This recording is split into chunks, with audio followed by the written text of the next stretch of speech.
Welcome back, everyone, to FOF Season 7. My name is Rare Adam. Alongside of me is Chris Edgeworth, replacing Erebus for now. We'll see how that goes. Nonetheless, happy to be alongside you here for Oscar Gaming versus In the Trees. Yeah, it's a good thing, I guess, that I happen to be here today. This is classic with friend or foe, unscheduled, but here doing the hard work nonetheless. But I was talking with In the Trees about how important it was to trying to get this win. And so I'm excited to be able to see it here. Polar coming back again, subbing in, and as well as High Reef. As far as I know, that is accurate. Yes, the only new person from yesterday switching in is Give Me a Cup twice. I'm unsure if that's their actual starting jungler or if that's a sub jungler. But anyway, we are into the pick and ban here, fully through the bans. Good to see Aatrox banned away. That's one thing that I've been pretty keep my eye on because it is so strong on this patch. Caitlyn coming through as a first pick on blue 1 is very interesting. Putting Happy Ending in a very strong laning position. It's going to be answered with the Ashe and Maokai for first rotation. Adam, what do you have thoughts on this? I mean, interesting to see the pick here coming in as Lilia is picked up. A champion that really has been quite strong recently. Does quite well into tanks as well. Has that innate tank shred based on her passive, but more so a little bit odd to see that picked up so early. But the Yone, or the Y1 as I like to call it, picked up as well for High Reef here. And of course, Oscar Gaming have been one of these teams that are really starting to climb up a little bit. I think they had a little bit of a rough start to this season, but thus far, in the last couple of weeks, have really been pushing and giving us some very entertaining games at that. In the Trees as well have been pushing from what was a terrible start to this season. I think no need to hold it back or censor it in any way. They started off awful, and they've been really bouncing back since then. I think a lot of that off of Bo Explode and Kenny Hammer Spike really picking it up in the second half of the season. But Nautilus picked up to sort of complete that bot lane pairing. Ashe Nautilus quite strong in lane, but going up against a Caitlyn we haven't seen a whole lot of Caitlyn recently after her -2 AD nerf a couple months ago, but still nonetheless a very strong champ. And truly, that was suffering for all the Caitlyn mains who now have to suffer without that 2 AD. The one thing that I do want to commend you on is that it took me a few seconds to process why you were calling him Y1, because I was like, well, he's the second Yasuo brother. Like, that doesn't even make sense. Y1. And then I'm like, I got cooked so good by that. So anyway, I was like, what is it? What do you mean? In the end, your wit, nonetheless, Jace is going to be, I'm going to have to guess, Pagtropus. I feel like they're more happy to keep the counter matchup for Brock Lee in this matchup here. So we're going to see the Braum come through to solidify the bot lane for the Caitlyn and a quick snap pickup of the Cassante to round it out. So they have that AP jungler with the Lilia. We do know that there are some lane shenanigans that go on with Lilia in this. Although Evie brought it out in LEC, to be noted, but that is solidifying it in the jungle. On the other side, they are going to round it out with, as I thought, they're saving the counter pick instead for Brock Lee, and that is going to be a Camille that rounds out their side of the draft rather. Adam, what are your thoughts overall on these two drafts? Which one are you picking? I think I'm going to put my money behind Azure Gaming, just because I really like how dangerous this draft can be, and this game is very important for In the Trees, so they're going to have to play very heavily to win, whereas Azure, they can take that pressure and try and capture some misplays, in my opinion. So I'm going to go with the left side draft. What about you? Yeah, I think In the Trees here, they're missing a lot of magic damage. That's my main concern. You've got 2 AD solo laners. You've got a Maokai who's not really going to be providing a whole lot of magic damage. So what that means for a champion like the Braum from Piplup, who is a little bit of a change of pace there, you can just sort of stack your armor. And as well, we have to introduce ourselves to Polar, who last time out yesterday played at the Fiora, but this time around is playing Cassante, a champion with 4,700 HP, 329 armor, and 201 MR. Has Unstoppable, a shield, and goes over walls. Has Airborne, and the cooldown is only 1 second too. He costs 15 mana. The WCD is even refreshed when he transforms. He has true damage on his passive. Then when he stacks armor and MR, he gets ability haste to his Q, and his spell casting speeds up. Then he has an 80 ratio, so his W. Let's just get into game here with us. I was like, let's focus on this guy while you're giving the copy pasta. The copy pasta this does man's a end when he menace. says "so his W" and he just starts screaming. Yeah. Filmmaker has had enough of Cassante. Honestly, I've had enough of Cassante as well. That champion's broken, but nonetheless, into game here.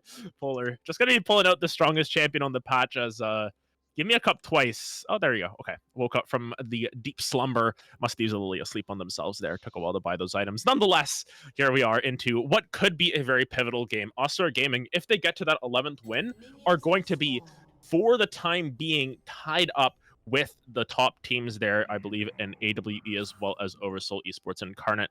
Both of them sitting around 11, 12 wins right now. So it's still a little bit of a murky picture right up at the top, but nonetheless, this win would be quite good for them pushing forward for those top 2 slots come playoffs. Yeah, the one thing to point out, the sleepy start, so to speak, for the Lilia is going to cost them the ability to have the red sweeper cooling down as they start their first clear. The Maokai was able to get that first ward down, able to get the back in and get out for the first rotation. So, you know, this is it's a little bit of edge casing when we're at this level of play, but you never know how that can be a factor. So I'm interested to see if that turns out. The lanes here, just trying to scrap it out. I'm hoping to see level 2 become dangerous in this bot side. I think that Caitlyn and Braum at level 1 and level 2 really dangerous, especially if the Braum gets the shield on the second level up there. So we'll have to see how this plays out, and Slop's just gonna have to get away before that Braum passive procs level 2 coming across for Azure Gaming. Yeah, something to note as well, just from Oscars Gaming's past games as well, Piplup has been very aggressive as a support. I made the joke yesterday that Piplup is sort of the reincarnation of me from last season, where I'm just doing the stupidest stuff at support and it works. It seems to be sort of me passing on the torch to Piplup. They're saying, you know what, you get my voucher confidence. Sorry, Ari, you're not going to get it playing Rel every single game. Nonetheless, you can really see that Piplup wants to play aggressive, and they've been really good taking control of the game through the support role, which I think is something that is sort of undervalued from a lot of other teams, where they want their carries to carry and they want their supports to support. Piplup says, no, I'm taking that away from everyone. I'm going to be a carry from the support position, and they've found incredible plays in the past. Just wanted to highlight that while there's really nothing happening on the map. Everyone's just full clearing. Yeah, the the Aframu support is so easy school of being a support carry. It looks like there's some excitement on the top side. Finally, something to notice here. Lilia is showing on the bot side right now. Is worth noting, as Maokai is going to make a show up here. Polar, a little overextended, but it doesn't matter because Cassante is going to have to expend the flash. Yeah, needs to try and get out of here as soon as possible. Polar flashes away, but it's not enough. Bo able to follow through with that twisted advance. It's first blood picked up by Broccoli. I feel like we've said that a lot in recent games, as well as playing this carry top laner. You have to be mindful of the fact that it's carry versus tank top lane. Despite the Cassante copy pasta existing, Cassante's early laning phase isn't the best.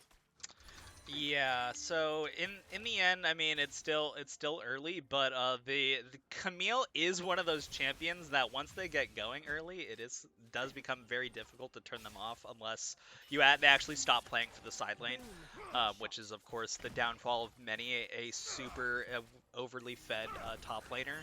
Just ask any one of my solo queue games. So, you know, there is that possibility, but Camille, she does have that Cho'Gath ultimate on the Q, which is actually rather effective against Cassante. It's just way easy to poke him out, especially when he's down, or he's in that, he's all out, and his health is already way lower. And as we take inventory of what's going on in the mid lane, Pagtropus as well needs to be careful. No mana on the Jace now. Higher Reef on the Y1, just going to be winning out on those trades, trading the health for the mana, and that's a tool that a lot of these, you know, manaless or energy mid laners will use to sort of win out on their lanes. They're willing to trade their health to get the better end of those trades, and forces Pagtropus to reset. They're going to pick up that tier as well, alongside a whole bunch of longswords there. The Talon school of buying right there with how many longswords are picked up. But for the time being, High Reef is perfectly fine with the state of this game. And I think as well, for the side of Asura Gaming playing around this Lilia, who's just going to be full clearing for the first little bit. The less action there is, the better it will bode for them, because that Lilia is clearing so much faster than the Maokai right now. Yeah, that the gold and experience is going to continue to accrue as her clear gets better and better with levels, as we see a little scrap here. Ooh. My goodness, a flash forward coming through. Kenny needs to be careful, as Gimme a Cup twice is here to potentially stalk their prey. Bambi is now the hunter here as a second kill gets picked up. Gimme a Cup will end up falling, but it's an execute to the minions. So no kills going the opposite way. And just as we were talking about, the faster clear means you're getting level 5 a little bit quicker, means you have a little bit more map impact just that extra second sooner. They find 2 on the bottom side of the map. So, oh, well, okay, never mind. I was gonna give you a second. I thought maybe, yeah, High Reef now level 6 as well, has access to the Fate Sealed. So barring anything crazy, he should be able to get out of these fights if he has to expend the. Oh, let's. Oh all my right. goodness! Summoners aplenty used. High Reef has escaped. And is just going to be able to get out of that, picks up a kill for their trouble as well. Honestly, that's the best case scenario for High Reef. You flash through, you ult away, and you find a kill. And now Bo needs to be careful. Another tower shot going to be taken. Pegtropus trying to chase it down. Flashed away is Gimme a Cup twice, who's going back in for seconds. Needs to be careful. Will be able to dodge out that accelerated shock blast as well. A absolute buffoonery of League of Legends happening in that mid lane there, as somehow Asura come out on top. I did not have that on my bingo card. I really thought that High Reef was just going to, as soon as he saw the incoming gank, just Fate Sealed like diagonally and just GG, like that, it's done. And then he just kept going up, and then he had to flash into the Fate Sealed backward, and I'm like, oh my god, and then he gets the kill! He gets the kill! So, in the end, I mean, it's not even that bad, and the other thing I wanted to point out is that the garage sale build on, oh, there's more fighting, my bad.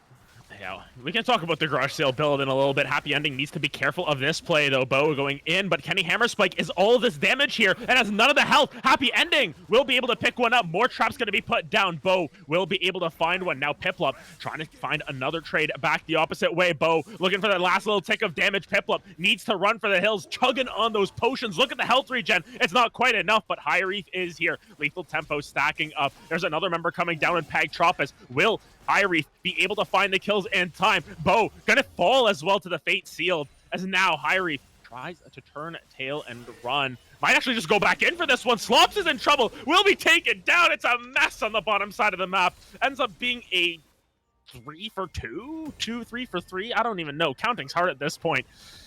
As what is going on? We talked about how Asura wanted to play slow, and all of a sudden they're playing very fast as Cassante goes into the very fun form.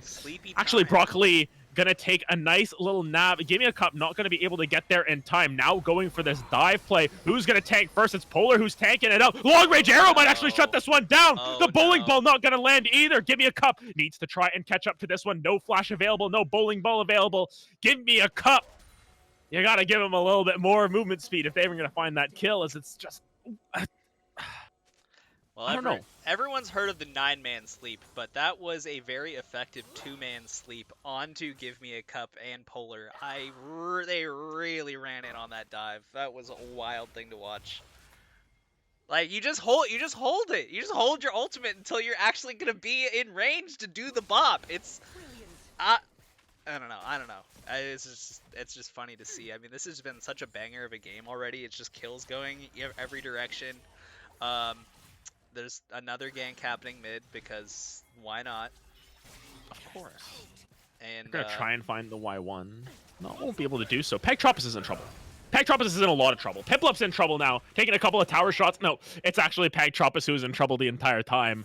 Another kill picked up. Yeah, we've had 14 kills in 10 minutes. This is an Asura Gaming game, if I've ever seen one. They just love to fight. Yeah, this is a fiesta, and this is why I love to watch Friend or Foe. These are just two teams just throw it. What? I don't know the copy paste off the top of my head. The one, oh, here's the fight. I'll let you do it. We'll find a copy pasta at some point to bring out. Piplup is dead. That's what we need to know for now. Slops still level 5 here. Doesn't have that depth charge, taking a whole boatload of damage. Give me a cup. Will collect a 3rd kill here. Happy ending, though, taking a whole bunch of damage. Hammer Spike is now unleashed here with this lethal tempo, but is it enough? The deer. Oh, dear. Is that going to be enough? It's a double kill picked up by Give Me a Cup. Twice for the 2 kills they pick up, but the Ash able to collect 3 of her own. All right, so I gave us the rewind here so that we can see what's going on with this. Let's actually take a look at one of these Fiesta fights here. Yone getting the scuttle is going to get the hook here, but he's got the gang behind him. He just keeps kiting down towards his team. Piplup gets another level up there. Actually gets the scuttle. Absolute madman. Maokai ultimate coming in. We salute you, Piplup, as we see that nasty Fate sealed on the backside. Happy Ending's just chilling now. He's just space gliding, has absolute space given to him. Lilia has now got the Conqueror online. And, yeah, it's a little bit of deer hunting here at the end. As she's able to get the burn down, but she's not really itemed up enough yet to be able to solo that. Some late game... Don't underestimate how much, folks, this Lilia can heal from her passive, especially when it's on multiple people. Like, late game, it is really gross.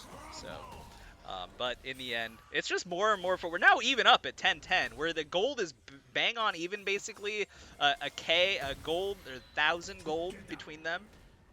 And then, of course, you know, it's all on not the people that you would want it to be on. I guess it's a little better that more of it's on to Kenny Hammerspike than Pagtropus as Piplup flashes in. Yeah, Pagtropus might be wishing that they picked a different champion in this situation. Maybe the one with 4,700 HP. I'm not even going to bother going through it as that Polar shows up just to give a little love tap at the end. Give Me a Cup is now 5-2-1. And we talk about how, you know, you maybe prefer some of that other gold that is on Bo to be on a different champion here. But on the side of Oscar Gaming, they've got the gold on everyone that they want to have the gold on. They've got 5 kills on this Lilia. You've got 3 apiece on High Reef and Happy Ending. Your damage threats are dealing damage, and that is what's important here for Oscar Gaming as they inch towards the mid game, where a lot of the times their early games are chaotic and sort of don't matter at the end of it, but their mid games have been very clean throughout the season. Yesterday, of note, you know, they fell down in the early game and they were just able to bring it all the way back. Broccoli at threat of a dive, though. Not really a whole lot of health on either side. Give Me a Cup needs to be very careful, though. Not tanking up any tower shots, and there's Cassante doing Cassante things, goes all out to pick up that kill, and it will be a tower to fall afterwards. Meanwhile, opposite side of the map, Dragon picked up by Kenny Hammerspike. Happy Ending and Piplup need to turn tail and run. Seems as if they might just have the tools to get out of there. Great Glacial Fissure coming through from Piplup to disengage that fight. Piplup might be looking for seconds here, but everyone will end up staying alive. So it's a Dragon for first tower picked up. Oscar Gaming will take that every single day of the week. So, I think there's only one way to describe this game, and this is fucking League of Legends right here. None of that pansy-ass, dick-tugging, playing safe for late game bullshit. Men puke, men poop. There's a fight! Would you just stop fighting so we can say copy pastas on air? Stop it. Alright. Men deliver their newborn baby on the Rift. The rest of it is a lot, actually, curse words. I already said one. I'm sorry, Chris. I'm done. I'm not gonna say any more of that. Yeah, but you guys get that's the one I was saying earlier, dude. This is wild. This is now just a second ago it was 10-10, and it was about a 1,000 gold between them, and now it's 2 more kills and 3k gold into the pocket of Azura. Like, they really are trying to put their foot down on the pedal here. They are not actually trying to scale the late game. They got the Caitlyn and the Oh my god. Oh. Yeah, never mind. They're both going to fall in here. Happy Ending goes down. Piplup next to fall. Lots of damage even through the door. It will be enough. Yeah.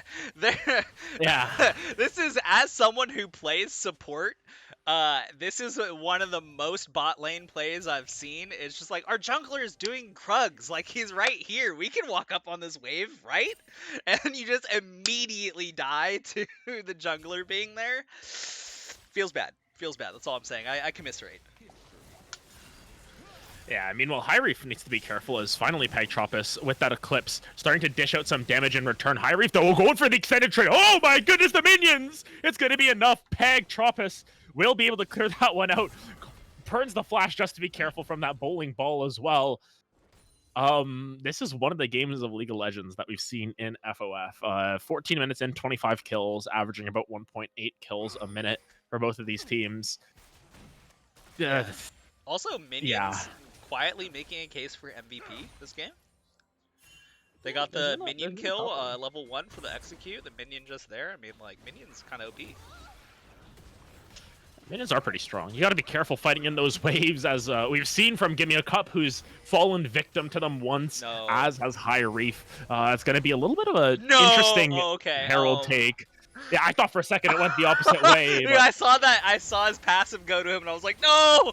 Yeah, but nonetheless, oh my goodness, more fighting. Piplup trying to shut this one down. There's 4 members strong. Piplup's burning so much time, but no one else is able to join. Happy ending. Now, starting to dish the damage out the opposite way. Great bowling ball onto 2. Hammer Spike will be able to cleanse that one away. Pegtropus not going to be as lucky, but it's Gimme a Cup who's taking so much damage and needs to try and turn tail and run. It's a shutdown picked up by Happy Ending, who's just been free firing on the backline. It's a double kill picked up as well. Here comes Polar. That's the Cassante coming through. Finds another couple kills for the side of Asura Gaming, and what looked to be an absolute devastating fight for Asura turns in their favor at the last minute.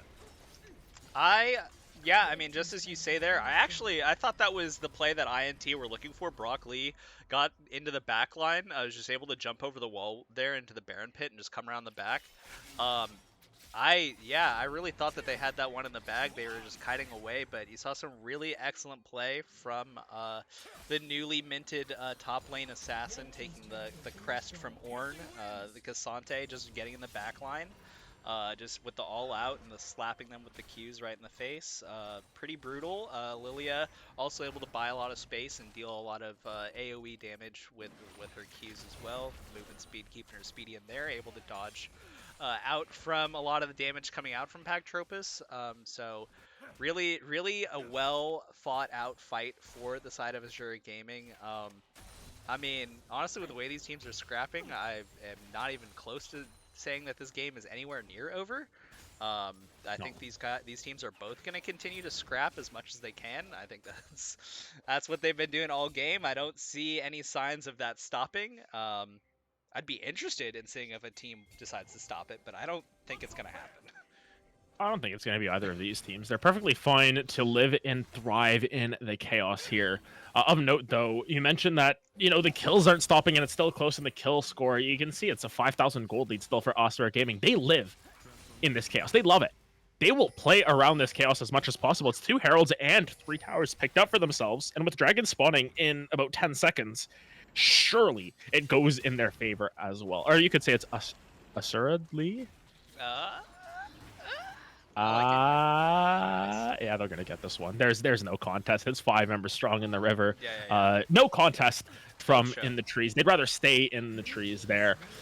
As now we get into this mid-game part, you look at the item builds that have come through. It's 2 items completed on the Lilia now. She's got the double burn items, and you have to worry about the team comp that has come through from in the trees, because yes, they've got this demonic embrace on Maokai, but it's not going to dish out nearly as much magic damage as the likes of Lilia on the opposite side. And for Cassante, for Polar here, building that Iceborne, you really only need the Merc Treads. Now you can just build full armor and you're going to be going to town.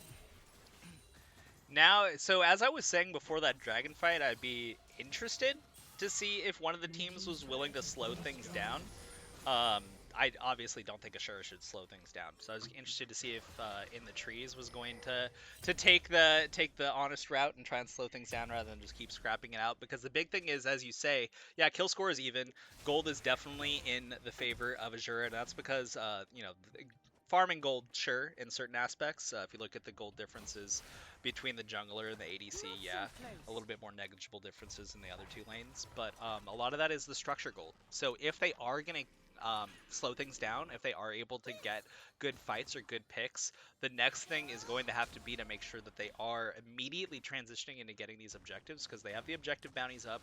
They need to get the space on the map, and they need to get that gold back in their pocket, because just trading with them is no longer going to be a viable way to get items in your pocket, because they're already ahead of you, so they're now much better situated to take these fights.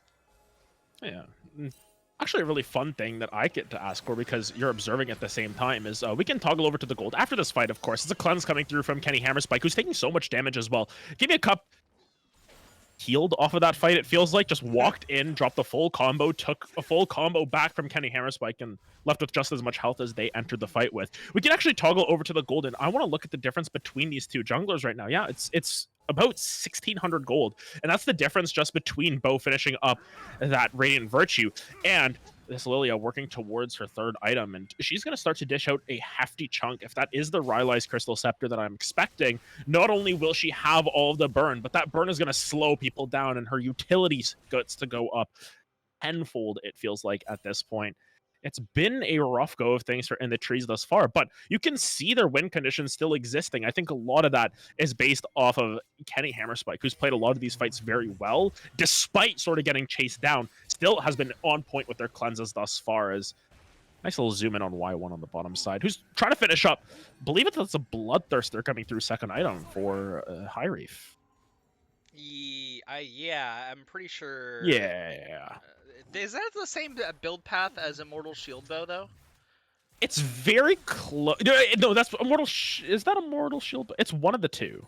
Yeah, that's what I'm saying. I think they have the same build path. It's just Shield Bow has a pickaxe now. Oh. Instead of the BF sword. Oh, okay, that makes more sense. Okay. Yeah. So yeah, it's got to be a Bloodthirster. I like Bloodthirster better than Shield Bow. Shield Bow was carried by the fact that it was a mythic. Now that's not a mythic. People are like, yeah, thanks, but no thanks.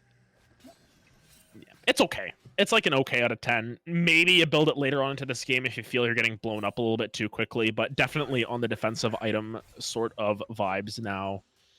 Of course, it's just High Reef sitting on this bottom side of the map as we watch this Baron dance start to expand a little bit more. It's happy ending and Kenny Hammerspike pushing back and forth. It's Polar now sitting on this top side of the map, trying to push that wave in, which will eventually get picked up by one of the solo laners on the opposite side.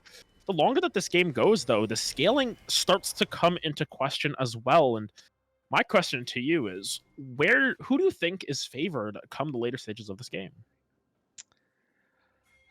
I think not to be skating around the answer. I think it depends on the circumstances. I think in general, I'm still gonna tip my hat towards Azura just because I think that they've been showing that they have the team fight prowess. It all really comes down to me as if In the Trees can start well as they start the Baron up, but if they are able to get into a 4-1 split push and they're able to get Broccoli out on the side, I think that they can scale into this game. So we'll see. But it looks like the Baron's just going to be taken right in front of them. Are they going to get out? Yeah, that's the question. As you can see, Piplup and Polar are sort of dealing with that front line right now. Happy Ending actually going to turn around and deal a hefty chunk of damage there. That's going to be Bo Explodes exploding there. Gimme a Cup is able to find one on the opposite side as Kenny Hammerspike tries to scale up in this fight, but it's not going to happen. Here comes Cassante. It's a 3-man sleep as well from Gimme a Cup twice. It's a triple kill. It's a quadra kill.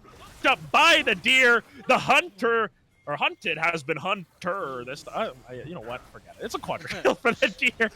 So we'll take this from the top. So they see it happening, so they call them the Goon Squad, which I think is fine. They expect that they're going to be able to get the cleanup on this, or at least that's the plan anyway. They got Broccoli pinstring from the top. Give Me a Cup twice is going to kite up towards Broccoli and just scare him off. Piplup and Cassante able to deal very well with the bot side of the map, so just able to solo Broccoli up here.